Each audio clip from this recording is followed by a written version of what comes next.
گناہ اللہ بچائے ایک مصیبت ہے، اللہ تعالیٰ ہر مسلمان کو کی اس سے حفاظت فرمائے۔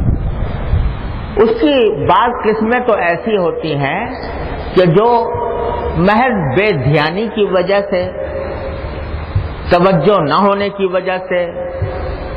آدمی اس میں مبتلا ہو رہا ہے، تو وہ تو آدمی کو چاہیے کہ فوراً چھوڑ دے، اس میں تو چھوڑنے میں کوئی دقت کوئی پریشانی نہیں ہے، ان کو تو فوراً ہی چھوڑنا چاہیے۔ لیکن بعض گناہ ایسے ہوتے ہیں کہ کسی وجہ سے انسان اس کو چھوڑ نہیں پا رہا،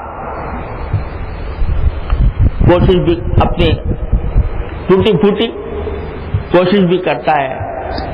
اس پر شرمندہ بھی ہے، چھوڑنا بھی چاہتا ہے، تو اس کے لیے بھی حضرت فرماتے ہیں کہ یہ طریقہ مفید ہے کہ روزانہ توبہ کیا کرے،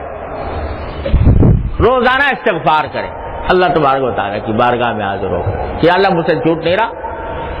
اپنی رحمت سے مجھے معاف فرما دیجئے اور مجھے آئندہ چھوڑنے کی توفیق بھی عطا فرما دیجیے۔ اپنی طرف سے کوشش بھی میں بھی لگا رہے، عزم بھی کرے، ارادہ بھی کرے کہ آئندہ نہیں کروں گا، لیکن ساتھ ہی اللہ تعالیٰ کی طرف رجوع بھی کرے۔ تو یہ رجوع کرنے والا جو توبہ کیے جا رہا ہے روزانہ، اپنے اللہ تبارک و تعالیٰ کی بارگاہ میں استغفار بھی کر رہا ہے، اللہ تعالیٰ سے مغفرت بھی مانگ رہا ہے، تو یہ خالی نہیں جائے گا انشاءاللہ۔ یا تو ایک نہ ایک دن وہ گناہ چھوٹے گا اللہ تعالیٰ کی توفیق سے، یا